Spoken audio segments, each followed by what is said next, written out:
네, 이제 KNN의 적용을 한번 해보도록 할게요. 즉, 이제 앞에서는요, KNN이라고 하는 방법론이 무엇인지, 그리고 그 KNN에 대한 장단점은 또 무엇인지에 대해서 알아봤어요. 실제로 이 클래시피케이션 문제에 KNN을 적용해서 어떻게 문제를 풀 수 있는지 한번 살펴보도록 할게요. 자, 기계학습의 일반적인 실습 순서라고 되어 있지만 어떤 문제가 우리에게 주어져 있을 때 그게 기계학습 방법론이 됐든 인공지능 방법이 됐든 딥러닝이 됐든 뭐가 됐든 어쨌든 우리가 학습 기반의 방법론으로 어떤 문제, 분류 문제를 해결하고 싶을 때 이와 같은 순서로 진행하면 됩니다. 먼저 데이터셋을 불러오고요. 그리고 그 데이터셋에 있는 카테고리가 숫자로 실수화되어 있지 않다면 이렇게 카테고리를 실수화를 진행합니다.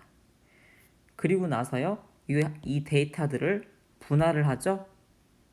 네, 이렇게 학습 데이터와 테스트 데이터로 우리가 나눈 다음에 필요에 따라 입력 데이터, 학습 데이터든 테스트 데이터든 이런 걸 입력 데이터 X라고 하죠. 이 입력 데이터를 정규화, 표준화를 진행합니다. 필요에 따라서요. 그리고 어쨌든 데이터가 준비가 다 되면 어떻게 해요? 이렇게 학습이라고 하는 과정을 거치죠. 트레이닝이라고 합니다. 그리고 나서 트레이닝이 다 끝나면 어떻게 해요? 요 테스트 데이터를 트레이닝이 끝난 모델, 학습 모델에 이렇게 데이터를 태우죠. 그래서 나온 결과 predict y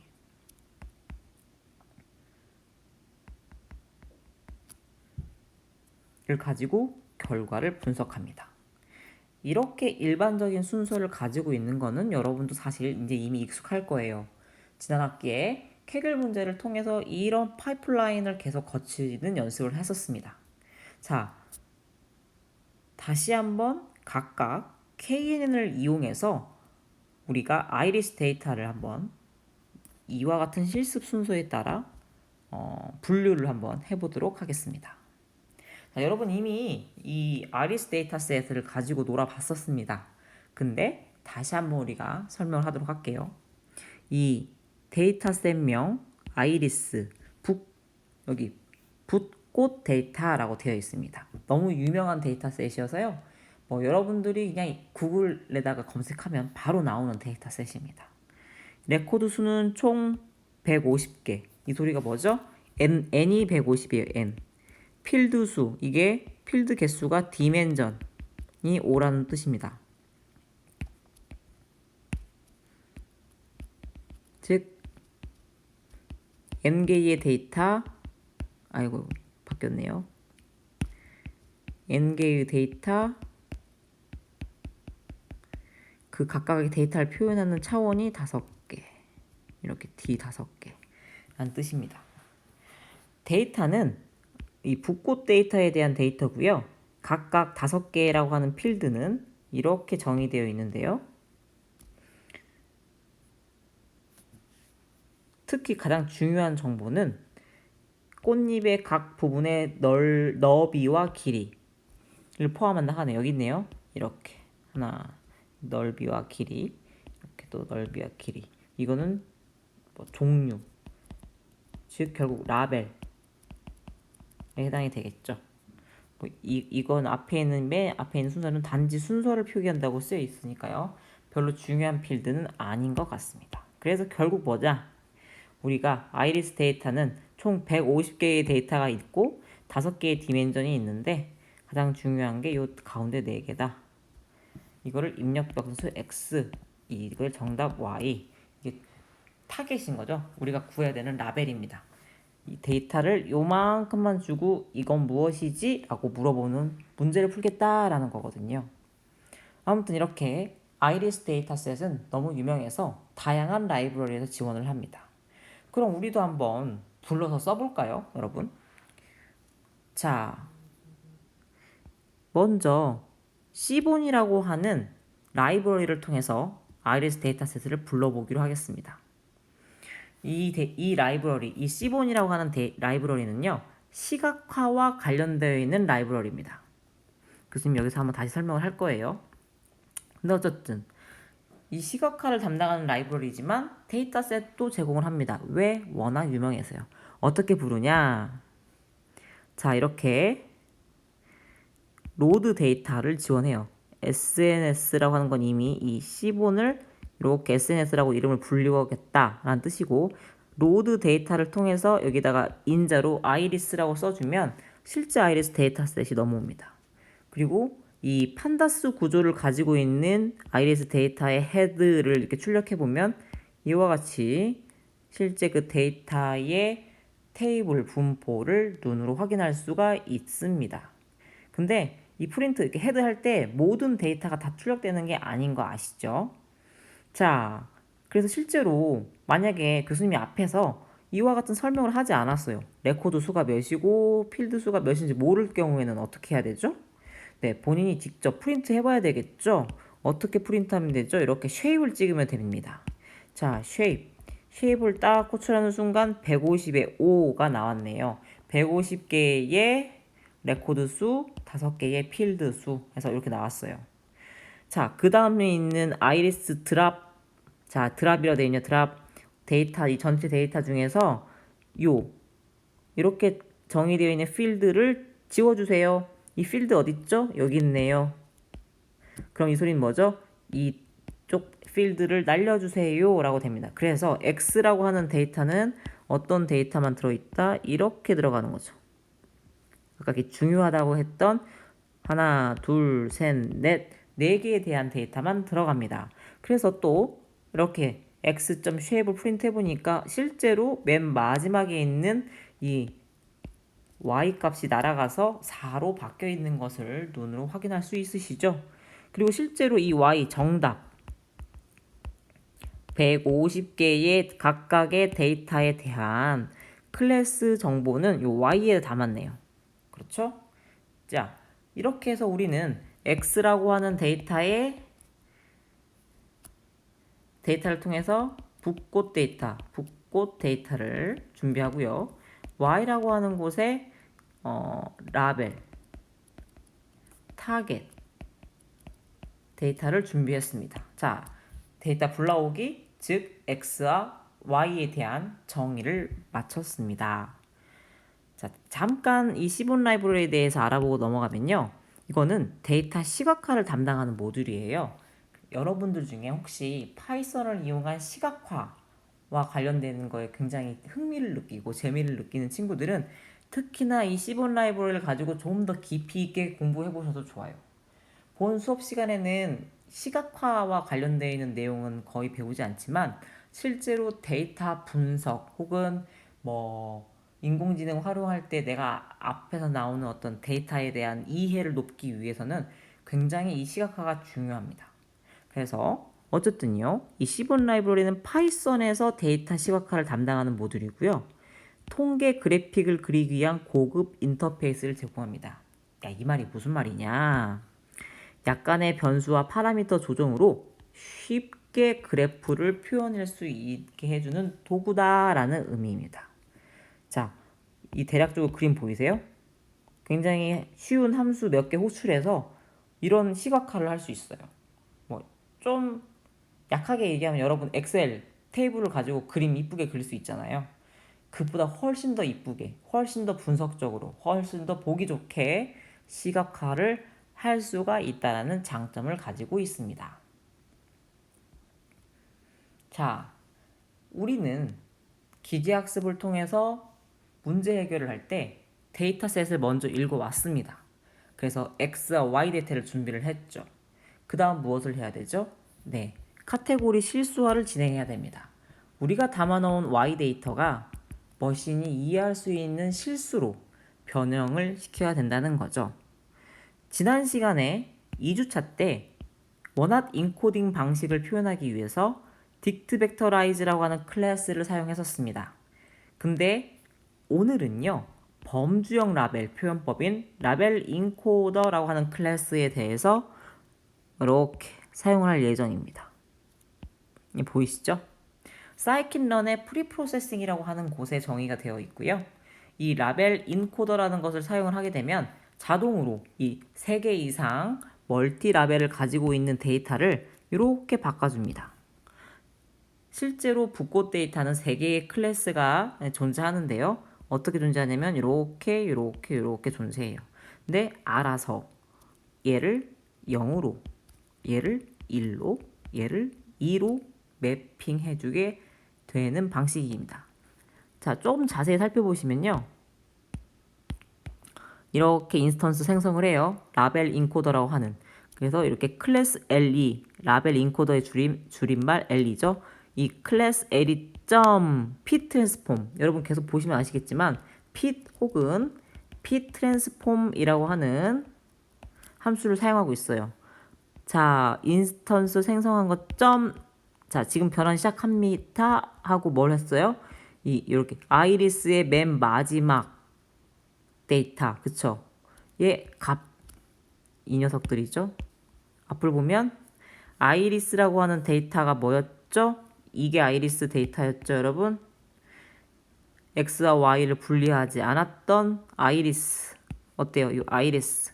그대로 담겨있는 아이리스의 이 맨 마지막 텀이죠? 저 녀석을 지금 fit 트랜스폼에 넣고 있습니다. 이렇게요. 그리고 나서 이 y 자체를 출력해보고 있는 거죠. 어때요? 0, 1, 2. 참고로 이 유니크라고 하는 거는 중복된 건 빼고 찍으라는 거죠. 실제로 저 y를 해보면 150개의 이렇게 원디 벡터가 나올 거예요. 0, 1, 2로 구성된. 근데 이제 우리에게 지금 중요한 거는 그 150개가 다 확인하고 싶은 게 아니라 실제로 몇 개의 클래스로 지금 되어 있는지, 유니크한 카테고리의 번호가 몇 개인지를 확인하려고 지금 이렇게 mp.unique 때린 겁니다. 자, 근데 어쨌든요, 요 라벨 012를 원래대로 이게 어떤 거에 매핑해놨는지를 보기 위해서는 또 인버스 트랜스폼이라는 걸 통해서 확인할 수 있어요. 자, 클래스 L이라고 하는 인스턴스 닷 인버스 트랜스폼을 통해서 내가 받았던 요 y 012를 012가 포함되어 있는 150개의 녀석을 다시 넣으면 이렇게 원복할 수 있는 거죠. 150개에 대한 요 종 이름이 쭉 써 있을 텐데 이것은 역시 문자열로 독특한 것, 유니크한 것, 즉 중복을 제거한 것만 프린트 해보면 이렇다라는 거죠. 자, 아셨죠? 즉 우리는 아이리스 데이터셋을 부르고 아이리스 데이터셋의 범주형 라벨을 실수화하는 방법에 대해서 지금까지 배웠습니다. 자, 이제 학습을 하기 전에 매우 중요한 부분이 있어요, 여러분. 잘 기억해 보세요, 여러분. 학습을 하기 전에 데이터를 어떻게 했었죠? 네, 학습 데이터와 테스트 데이터로 나눠야 됩니다. 여러분이 케글 문제를 풀 때에는 이미 케글에 학습 데이터와 테스트 데이터를 나눠주죠. 무슨 말이냐? 학습 데이터는 X와 Y를 같이 줍니다. 근데 테스트 데이터는 X만 주고요. X 테스트만 주고요. Y를 주지 않죠. 왜요? 이건 여러분이 맞춰야 되니까요. X 트레인, Y 트레인만 주는 겁니다. 근데 만약에 데이터를 줬는데 이건 지금 케글 같은 경우에는 답을 맞춰야 되니까 이런 거지만 이렇게 데이터가 나눠져 있지 않고 하나의 덩어리로 여러분에게 주면 여러분은 그 데이터를요 다음과 같이 학습과 테스트로 나누면 됩니다. 단 조심할 것 어떻게 서로 겹치지 않도록 나눠야 됩니다. 어떻게 서로 겹치지 않도록 나눠야 됩니다. 자, 데이터 분할의 목적은 무엇일까요? 왜 나눌까요? 같이 학습하면 안 되나요? 네, 안 돼요. 왜냐? 머신이 데이터를 통째로 외워버리기 때문에 그건 학습을 통해서 문제를 맞춘 게 아닌 겁니다. 그냥 이해 없이 지문을 외워버린 거죠. 그래서 우리는 어떻게 해야 되냐? 학습 데이터로 자료를 학습시키고 평가할 때 그 머신, 그 모델, 그 분류기가 학습에 전혀 사용한 적 없는 데이터에 대해서도 강인하게 동작을 해야 된다는 겁니다. 그렇게 잘 일반화가 되어 있을 때, 그리고 잘 일반화가 가능한지 알아보기 위해서 우리는 학습 데이터와 테스트 데이터를 독립적으로 나누어서 학습과 평가를 진행합니다. 자, 이 말이 나오네요. 학습과 평가. 학습, 평가 구분하기 위해서 나눈다. 근데 겹치지 않도록. 이렇게 한번 예시를 들어볼게요. 여러분이요, 시험 문제, 중간고사, 기말고사에 수업 시간에 했던 실습 문제와 과제 문제가 똑같이 나오면 어때요? 이미 풀었던 문제고 이미 익숙한 문제니까 맞출 확률이 매우 높고 거의 다 맞죠? 그 이유가 바로 뭐죠? 익숙하지만 외웠기 때문이죠. 그러니까 그거는 그 학생이 그 문제를 온전히 이해하고 있는지 평가하기에는 매우 부적합한 겁니다. 최소한 유사한 유형으로 변형시켜 내야 되는 거죠. 이와 같이 중간과 기말이라고 하는 평가, 어떠한 대상을 평가하기 위해서는 그 사람이 본 적 없는 시험 문제, 그 사람이 본 적 없는, 풀어본 적이 없는 데이터를 가지고서 평가해야 된다라는 것이 바로 데이터 분할의 목적이라는 겁니다. 자, 아시겠죠? 그래서 이런 목적 때문에 트레인 데이터와 테스트 데이터가 서로 겹치지 않게 나눈다. 자, 여기까지는 얘기했어요. 근데 밸리데이션은 뭔가요? 밸리데이션 뭐죠? 네. 밸리데이션은 학습이라고 하는 과정 중간중간에 실제로 학습이 잘 이루어지고 있는지 보고 싶은 겁니다. 자, 볼게요. 이걸 보세요. 여러분, 학습을 하면서 이게 지금 트레인 데이터에 대한 오류, 여기 예측률, 오차율이 떨어지고 있는 거고요. 이게 성능이라고 합시다. 테스트 데이터에 대해서 원래 학습을 하면 할수록 성능이 좋아져야 되잖아요. 그쵸? 자, 이게 성능인데 떨어지는데 안 좋은 거 아닌가요? 네, 이거는 오차율이에요. 그래서 적을수록 낮을수록 좋은 겁니다. 근데 점점 학습을 하면 할수록 학습 데이터, 내가 본 데이터에 대해서는 성능이 좋아지는데 본 적 없는 테스트 데이터에 대해서 어느 순간 갑자기 성능이 안 좋아지기 시작합니다. 자, 이 지점이죠. 오버피팅 된 겁니다. 오버피팅 뭐였죠? 학습 데이터를 통째로 외워서 새로 들어오는 데이터에 대한 적응력이 떨어져 있는 상태. 즉, 모델이 그 데이터의 분포를 온전히 표현하고 있다라고 보기 어려운 상태인 거죠. 네, 그래서 이런 지점이 오기 전에 우리는 한번 끊고 갑니다. 아셨죠? 끊고 가기 위해서 이와 같이 테스트와 트레인을 나눠 놓고 학습을 합니다. 근데 이 그림을 그리려면 어때요, 여러분? 테스트에 대한 정답을 가지고 있어야 돼요. 근데 어땠죠? 캑을 문제 풀 때는 네, X 트레인 주고 Y 트레인 주고 X 테스트 주고 안 줍니다. 내가 맞춰야 되거든요. 그래서요, 이걸 이와 같이 이런 분석을 하기 위해서 트레인 데이터를 일부러 또 나눠요. 트레인과 밸리데이션용으로요. 즉, 이런 그림을 그리기 위해서 정답, 얘를 알고 있는 녀석을 일부 조금 떼놔요. 하지만 테스트 데이터의 일부를 밸리데이션으로 떼놓고 학습 중간중간에 평가로 사용하지만 이 밸리데이션 데이터는 절대 학습하는 과정에서 사용하면 안 됩니다. 아셨죠? 그래서 역시나 트레인과 밸리데이션도 서로 겹치지 않도록 독립적으로 나누되 밸리데이션은 테스트처럼 이렇게 오버피팅 되고 있는지에 대한 여부를 판단하기 위해서 내 모델이 잘 학습되고 있는지에 대한 판단의 목적으로만 사용되고 된다라는 겁니다. 교수님, 만약에 테스트 데이터에 대한 라벨, 정답이 있으면 어떻게 합니까? 굳이 밸리데이션 나누지 마시고 밸리데이션 데이터를까지 포함해서 그냥 학습하세요. 그리고 테스트로 이렇게 그래프를 그려보시면 됩니다. 왜냐? 물론 나눌 수 있지만 학습 데이터가 많으면 많을수록 좋은 거거든요. 유리하단 말이에요. 그래서요, 웬만하면 굳이 나누지 않고 하셔도 됩니다. 근데 이제 약간 치팅이라고 얘기도 하는 이유는 테스트에 대한 정답을 가지고서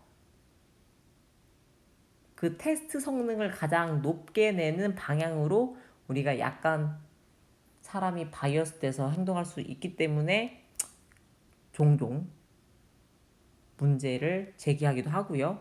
그래서 사실은 우리가 테스트 데이터에 맞게 파라미터 튜닝하는 것을 막으려고 테스트 데이터에 답안을 주지 않는 겁니다. 그게 바로 케글 경진대회의 목적이라고, 학습과 테스트 데이터를 나눠놓고 답을 주지 않는 목적이라고 보시면 됩니다. 아무튼 데이터 분할은 어떻게 한다? 학습과 테스트로 나눈다. 주의할 점은 서로 겹치지 않게 나눈다. 그리고 학습할 때 또 테스트의 일부를 밸리데이션으로 쓴다. 왜? 이렇게 학습과 테스트 과정에서 오버피팅이 발생하는, 일반화가 되지 않은 부분이 나오는지에 대한 여부를 판단하기 위해서다. 저런 문제가 발생하지 않으면요, 학습과 테스트 모두 이렇게 이쁘게 떨어집니다. 기억하시고 계시다가 학습하면서 한번 그려보세요, 여러분. 자, 그럼 데이터 분할은 어떻게 하는 거죠? 자, 이렇게 사이킨런에 모델 셀렉션이라고 하는 부분에 함수가 준비되어 있습니다. 이름 보실까요? 이름은요, 트레인 언더바 테스트 언더바 스플릿. 딱 봐도 데이터를 트레인과 테스트로 나누겠다라는 것으로 보여지는 함수명이네요. 자, 인자를 살펴보시죠. 인자. 자, 이렇게 우리가 앞서서 x와 y 이미 나눠 놨었습니다. x와 y 입력 데이터와 정답을 주고요. 테스트 사이즈 0.3이래요. 테스트 셋 구성의 비율을 나타내요. 즉 0.7을 학습 데이터로, 70%죠. 70%를 학습 데이터로 0.3을 테스트 데이터로 나눠주세요 라고 하는 옵션이고요. 랜덤 스테이트는 랜덤 시드 고정한 거예요. 여기 써있을 거예요. 랜덤에 대한 말이 없네요. 여기 랜덤 스테이트 이렇게 써있죠. 자, 이게 좀 중요한 옵션입니다.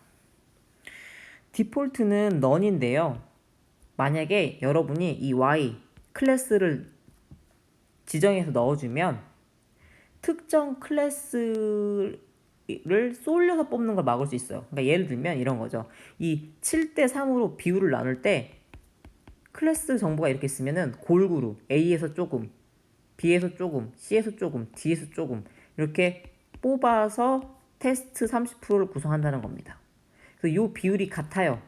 이게 13개 갖고 왔으면 여기도 3개, 3개, 3개. 근데 만약에 이 정보가 없이 이렇게 그냥 넌으로 되어 있으면 정말 극단적인 경우는 A에서만 12개 가져오고 B, C, D에서는 안 가져올 수도 있습니다. 자, 결국 이 옵션은 우리가 트레인과 테스트를 나눌 때 클래스의 밸런스를 얼마나 맞춰서 스플릿 할 거냐를 결정짓기 때문에 매우 중요한 옵션이다.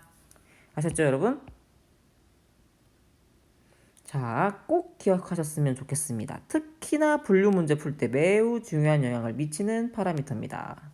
물론 여러분이 지금 푸는 문제는 임밸런스 문제, 데이터 임밸런스 문제 있죠? 예를 들면 데이터가 주어졌는데 다 이렇게 이거 하나 있어요. 이런 데이터를 분류하시오라는 문제 잘 안 나오고 보통 비율 비슷합니다. 4개, 3개 이 정도의 느낌으로 분류 문제가 나오는데 이런 경우 이런 문제를 임밸런스 문제라고, 데이터 임밸런스 문제가 발생했을 때 이 옵션을 확인하지 않으면 안 되겠죠. 자, 여기 볼래요? 한쪽에 쏠려서 분배되는 것을 방지합니다. 만약 이 옵션을 지정해주지 않고 클래시피케이션 문제를 다룬다면 성능의 차이가 많이 날 수 있습니다. 여러분 주의하세요. 이 뜻입니다. 아셨죠? 자, 옵션 빼먹지 마시고 한번 옵션 넣고 빼고 연습 한번 해보셔도 돼요. 자, 이제 우리는 학습할 준비가 됐습니다. 데이터셋 로드했고요. 그 데이터셋 x, y 나눠서 y를 범정 데이터일 경우 실수화했습니다. 그리고 데이터 분할을 했어요. 학습과 테스트 데이터를 나눴어요. 이제 뭐 합니까? 학습을 합니다. 우리가 이번 챕터, 이번 장, 이번 3주차에는 KNN을 배우니까요. 자, KNN 분류기를 어떻게 사용해서 학습하는지 한번 알아보도록 하죠. 이 scikit-learn 네이버후드 아니네요. 네이버라고 하는 곳 안에 K네이버 클래시파이어라고 하는 클래스가 존재하고요. 이렇게 K네이버 클래시파이어라고 하는 인스턴스에 옵션을 지정할 수 있습니다. 자, 이 앞에 있는 게 K가 5개라는 뜻이고요. P가 2가 뭐죠? 유클리디언 디스턴스 쓰겠다는 옵션입니다.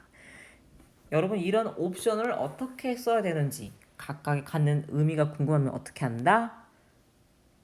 매뉴얼을 여시면 됩니다. scikit-learn 공식 웹페이지 웹 매뉴얼에 들어가셔서요. 바로 검색해 보시면 친절한 옵션에 대한 설명, 이와 같은 옵션에 대한 설명이 제공되고 있습니다.